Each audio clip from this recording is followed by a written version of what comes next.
So the cycle of abuse, you go round and round, and obviously you have the eggshell bit where you're walking on the eggshells. You can feel that tension. You have an incident, whether it be emotional, physical, a form of abuse, and then you have that, I'm sorry, it won't happen again, or it's your fault that it happened. And then you have the honeymoon period. So you're always going round in this cycle. Some people will have one cycle, some people will have thousands of cycles. Some people have big gaps between them, others have no gap between those cycles that they go through. But ultimately, it was the tick box of abusive behaviour that I was experiencing. And it took me to, I guess, finding inner strength through the loss of losing everything in my life, effectively, apart from my children. It was that kind of penny drop moment where I was just like, I can't do this anymore. Welcome to Self-Defense for Women, Live an Empowered Life, the podcast that helps you stay safe, feel strong, and take control of your personal security. I'm Julie Waite, and we're here to share real-world strategies, expert insights, and practical tips to help you build confidence, set boundaries, and navigate the world with strength. If you find this podcast helpful, be sure to subscribe and leave us a review, because it helps us reach a lot more women just like you. Now let's get started.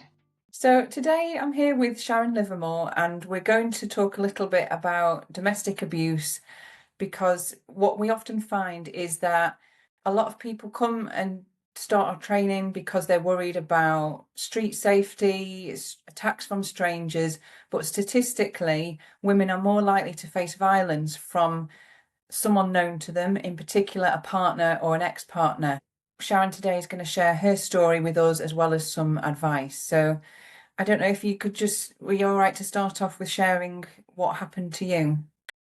Yeah, absolutely. So I met my perpetrator when I was on a sales course at work, and he was the man in the room that was very confident, well presented, really friendly and approachable. And for me, they were the traits that I found attractive. So as you do, we were adults, we started a relationship. And at first, the relationship was the tick box of what I believe potentially we're conditioned through social media, through Disney films, all of those things that make us believe that it's the flowers, the chocolates, the compliments all the time that make that relationship amazing. Yeah. And at first it did feel amazing. It felt like everything was, I guess, as it should be, and better than it had ever been in my life. So we moved in quite quickly, we got engaged, and on the run up to the wedding, there were a few signs, but they were, I guess, small signs that you could kind of brush under the carpet and go, oh, it's okay, it's just a little thing. Because I was still living in that moment of wanting to have a happy ending. We then got married, and it was actually from the wedding day that things really changed, because in his mind, the power and control was then there. He had power and control over me. So I, from that point, lived through what I would say was 18 months of pure hell, experiencing every form of abuse, apart from economic abuse personally, to the point where every day it got worse. By the end of it, there was no respite. It was constant abuse for all different forms. And I hit what I would call my internal brick wall, where at that point, I'd lost everything around me. I was existing. I wasn't living. I'd lost my friends, my family. I guess I changed my hair colour. I changed what I wore. I changed the music I listened to. So I, at work one day, just stood up and went, I'm done. I can't do this anymore. At that point, my workplace came forward and helped support me. I went to the police station the next day. He was subsequently arrested, but he was bailed at that point because it was 2015. So coercive control was only just coming in as a law at that point. Right.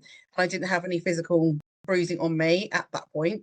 So he was bailed, and it was 5 days later that I'd gone to work as normal. I worked through the whole situation because work was my safe space. Work was that, that thing in life where you just need your routine. It was keeping me going.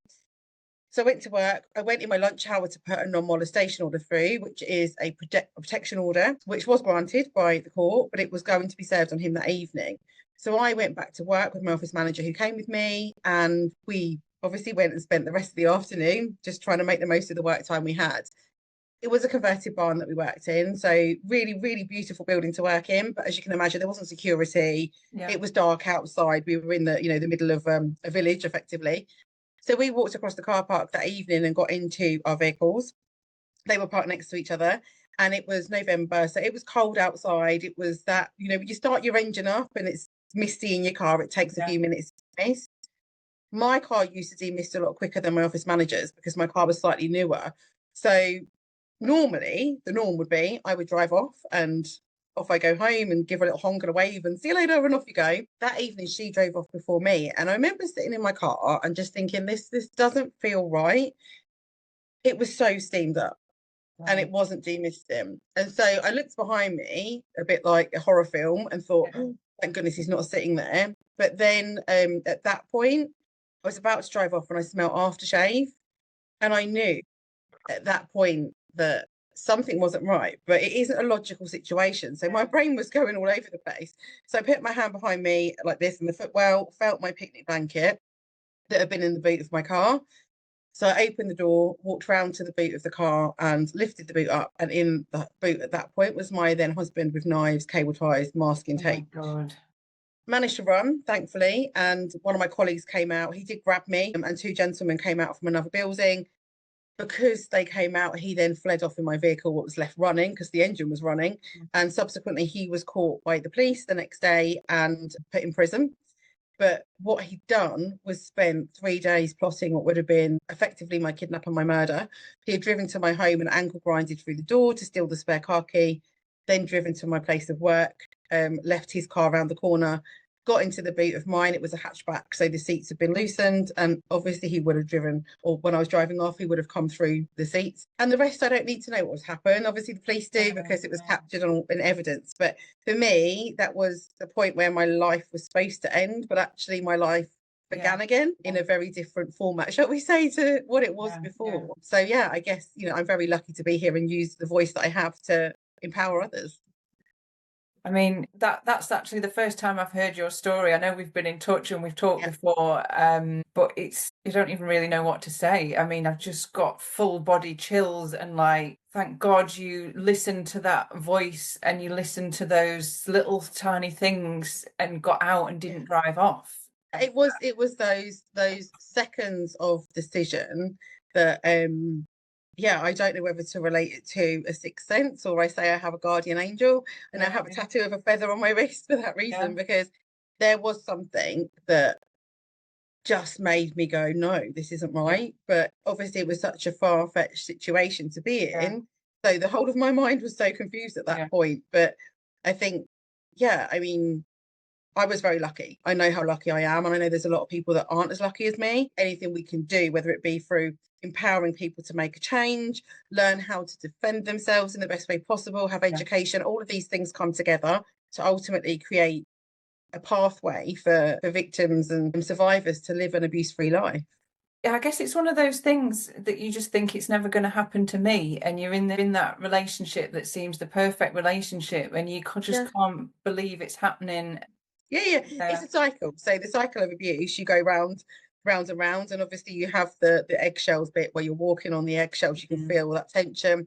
You have an incident, whether it be emotional, physical, a form of abuse, and then you have that I'm sorry, it won't happen again, or it's your fault that it happened. And then you have the honeymoon period. So you're always going round in this cycle. Some people will have one cycle, some people will have thousands of cycles, some people have big gaps between them, others have no gap between those cycles where they go through.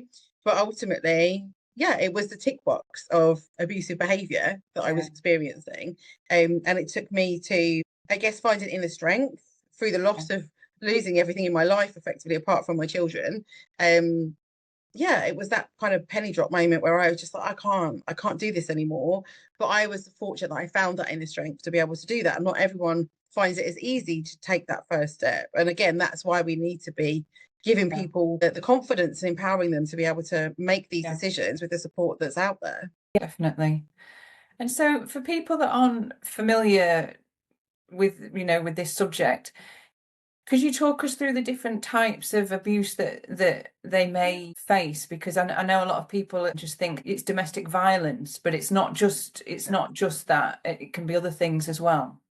Yeah, there's so many different tactics that a perpetrator can use to control their victim. Without education, a lot of people don't understand that. And, if you're not educated, you're not going to know, are you? There's things like isolation, we've touched on that, but the isolation of somebody is a key tactic, because you take away someone's support network, the ability for them to speak out and say to potentially their friend, family, colleague, this is happening, and for them to say, no, actually, that's not okay. If you isolate them, they don't have those people to go to, but they also don't have a pathway to potentially leave the relationship with the support in place. So isolation is one of the tactics. We have the emotional abuse. So, it's calling them names, putting them down, really taking away their confidence as an individual. The coercive control, the tracking on the phones, the telling them where to go, who to see, who to speak to. Economic abuse as well. So 95% of people currently that experience domestic abuse will experience a form of economic abuse. That's because financially, if you take someone's finances, you're already controlling them, because someone doesn't have any funds to go out with their friends that they're not allowed to do, or go and buy those clothes that you're not allowed to wear, for example. That's also obviously impacting their work as well with that. So they could be prevented from getting to work, for example, prevented from doing their job properly. Children as well. We know children become victims of abuse in their own right, but they can also be used if somebody finds the strength to leave a relationship. So the one thing that we need to be mindful of as well when we're speaking about domestic abuse is, yes, it happens when you're in the relationship, but it can continue afterwards, and it becomes post-separation abuse. And when you leave a relationship is statistically when you're most in danger, because you're taking the power and control away. So if you imagine, if you find the strength to leave, yes, of course, statistically, that's when you're most in danger. You start to rebuild your life, but you have children with the perpetrator. They can then be used to harass, picking the children up, for example, to harass the victim survivor. They can relay messages. So, all of these things, I mean, that's just a few of the examples that I can kind of bring in. We've got using privilege. So this is where one person defines how a household is run. So defines all of the duties within a household. For example, we've got, of course, the physical abuse that it does escalate to, and that's often the area that instills the most fear. So if there's that fear of it escalating to the physical side, you will comply most of the time, because you don't want it to escalate. And then sexual abuse as well. Sex should be an act that we do because we want to, as two individuals, for example, not because you're made to on demand, or you have to have makeup sex, which is really humiliating. So there are many, many other forms, but when we're just looking at that, there's already those forms that it's about power and control. All of it is about power and control of one individual over another person. And what one person may experience may be very different to another. One person may experience just one form of abuse, type of abuse. That's still abuse. Coercive control without physical abuse is still abuse. So there's so many different forms that it can take. I think people will be surprised just quite how many different forms it does take. And it's just something that's not talked about much, because people feel shameful. They kind of feel like they should have this perfect relationship, or they think it must be something that they've done wrong. And of course, it's nothing that they've done. It's all on the perpetrator. But it feels that embarrassment and kind of like, I guess it's a disbelief as well. Is this really happening to me? Yeah. I think there's lots of barriers as to why somebody wouldn't come forward. It might be that they believe the abuse is their fault. If you've been being told for days, months, years because of you, they might start believing it. And the loss of contact with children as well is often brought up, because if the victim survivor is leaving and the children are left with the perpetrator, that contact is going to be lost. And of course you can fight through the courts to get custody, but it takes time. So that can often be a barrier. But we also have things like that people are, I guess, scared of being seen or judged as weak. Survivors and victims of domestic abuse are the strongest people you'll ever meet, because they've learned how to protect themselves and keep themselves safe. But at that point, of course, they don't see themselves in that way. So there's that fear of the judgment, or they could be somebody that's quite well known in society, whether it be in the community or in the workplace, for example, and they're worried about what people will think. So there's lots of different reasons why someone wouldn't come forward. And unfortunately, sometimes people will never come forward. However much you can try, they will live their life in that abusive relationship. But we as a society have a duty of care to everyone around us. If we see some signs, to intervene and say, are you okay? And start a conversation and show that you are there if they need you. And so if you've got a friend or a work colleague then, and you just feel like that something's not right, or there might be some signs, or you've just got some concerns, is that what you just start a conversation asking them if they're okay? Or I guess people Yeah. kind of cover up to an extent, they get used to covering up. I guess it's difficult to know how to judge those conversations. It's really hard because we don't want to pry on people's what we think is No. personal life, of course. But we have a duty of care, absolutely. So if we are spotting signs in those around us, whether it be changes in behaviour, obviously in the workplace, it's frequent absence, there's a drop in performance, lots of personal calls. I mean, they're just a few of the signs. But if you are noticing somebody changing, or you feel like something isn't right, it is about having a conversation. But there are some things you can do. Yeah. Think about where you're having that conversation, for one. So if it is a meeting room at work, I always say don't do that in a meeting room with no windows, because that can feel quite enclosed. So if there's an opportunity to have a conversation in a room with the windows, absolutely. Can you go for a walk and do walk and talk? That's much better. The body language, that individual that maybe wants to open up hasn't then got to make the eye contact and everything else. They can just talk, and they can in their own kind of time.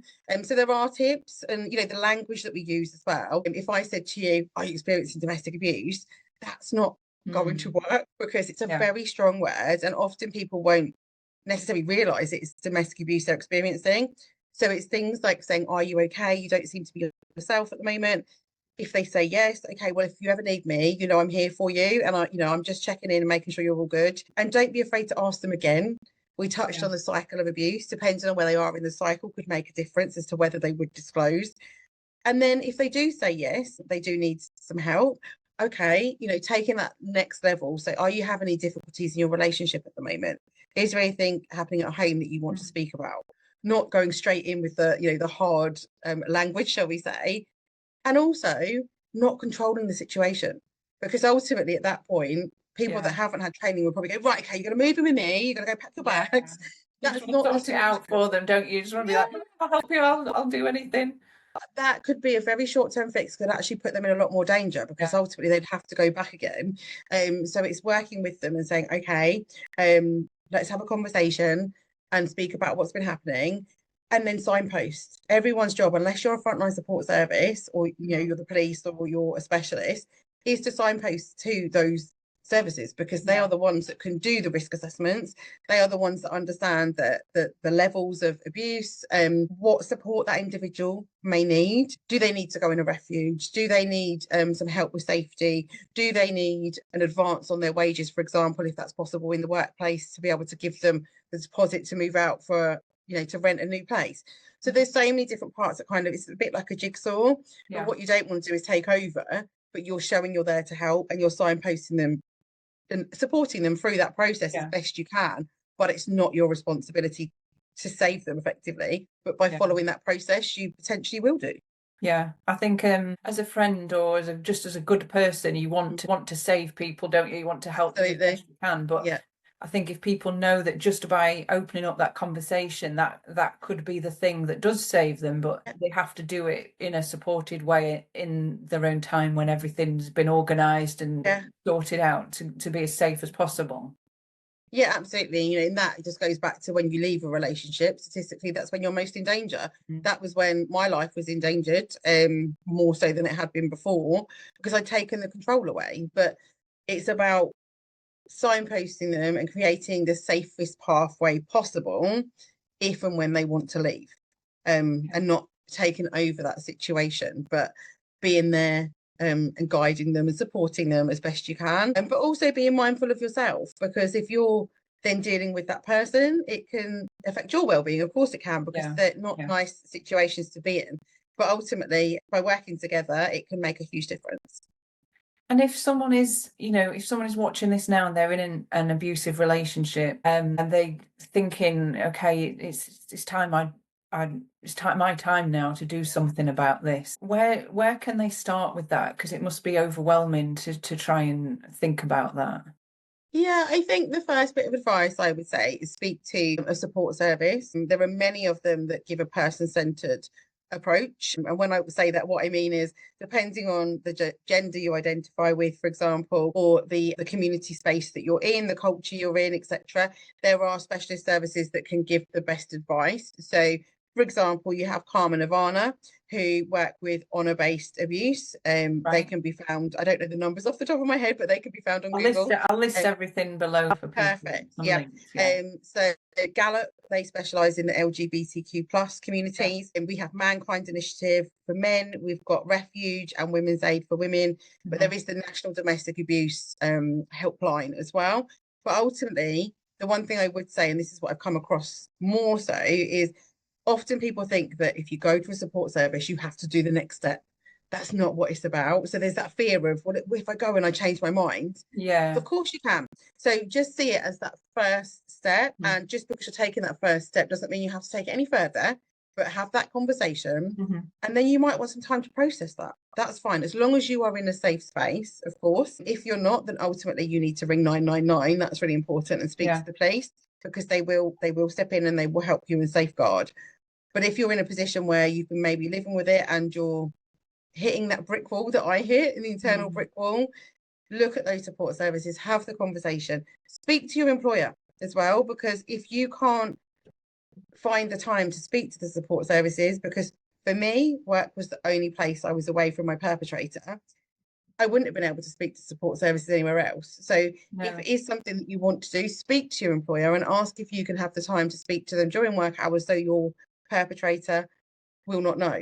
And I'd like to think that they would accommodate that. Yeah, because I guess if you're at home, you're just going to be looking over your shoulder the whole time. It's just not safe. Yeah, and your phone could be being checked, so, do you want to use your mobile? Probably not, because they'll check your bill, they'll check. So all of those things. So if you can go to the workplace and ask to use a work phone and do it in a safe space, this is why I educate businesses, because you can just see that difference that could make to somebody to be given a meeting room or a safe space with a mobile phone or whatever phone to have that conversation, and then decide for them, is it time to go? Do they need more time? What does it look like? But you're giving them the control back in their life to make the decisions. The support kind of service that you go to will then help you decide, right, what's the next step after that? What do I need to do? How can I leave safely? I guess they'll be there to guide you through that. Yeah, and they'll give you different advice. Obviously, depends on your situation and what you need. Some of them have survivors groups afterwards, for example, if you've managed to get out in a safe way and you just want to, build up your confidence. Some of them run different programs. So there's the Freedom Program, which is one of them, which is about understanding abuse and building up your boundaries and having boundaries in place for future. Would someone benefit from that, for example? But it's done with the consent of the victim survivor at the pace they need, unless there is a duty of care and someone has to step in for their safety, because ultimately, if there is a disclosure where that person is extremely high risk and is likely to become a homicide victim, then of course people have a duty of care to step in at that point. Okay. And what about if you're at the beginning of a relationship, or you're in a long-term relationship, but you just notice those red flags, because people can change over time, and it's just not just a new relationship. It can happen at any point. A partner can change. So you start to maybe notice some red flags, but nothing solid has happened yet, or it's kind of a creep, isn't it? Yeah. What's things for people to look out for, and how can they deal with those things as they're happening? I think if you're in a relationship and it feels uncomfortable for you, then it's not right. Everyone has different, I guess, boundaries of what they see as being, or what they will accept in their life, and everyone's entitled to their own, to live the life the way they want to. But if you are with a partner and you start seeing some signs, or having some situations where you don't feel comfortable, first of all, speak to that partner, because it could be that, I'd like to think, they don't notice what the behaviour's changed, and they'll say, I'm really sorry, and they can adjust and it will be resolved. That would be the first thing, because people do have ups and downs in relationships as well. We need to remember that. But this is about the other person saying, oh, I didn't realize that upset you, or I'm really sorry, it won't happen again, or I'll change the behavior. But if it then continues and escalates, then to me, that's abuse. They're doing it intentionally. They've had an opportunity. If it's those minor things, obviously, if someone all of a sudden starts physically abusing you, that's, that's you've gone to a different point. But if it's that someone's starting to be a little bit more, I don't know, controlling about, well, I want you back at this time. Actually, no, you never used to do that, and that's not okay. I understand, what's the reason for that? Oh, I'm worried because more people are potentially experiencing just general abuse on the streets. And I wasn't that I was coming at it from a malicious way. Okay, well, actually, I'm telling you that I'm fine. And I'm going to get a taxi. I've booked a taxi, and I'm going to be home when I come home. Oh, I'm really sorry. That can kind of be okay, but it's when it escalates as well. And if they won't change that behavior, then you need to be looking at that relationship as a not healthy relationship for you anymore, and trying to get out of the relationship. Some people will be able to leave the relationship very, very easily if it's at the kind of that starting point, and for others it will escalate very, very quickly. So anyone who is experienced that needs to be mindful that it could escalate quite quickly as well. But people like, Refuge, the domestic abuse helpline, they aren't there for the high risk, they're there for everybody. So if it is even a minor thing for you that you think, I'm not so sure, you can still speak to a support service, and they will give you advice at that point as well. But ultimately, that's what we want. We want more people coming forward at that point to say, definitely, this happened, not quite sure, what do you think? To before it gets too bad, before it really escalates. And they're trapped in that relationship. So that's exactly what people are there for.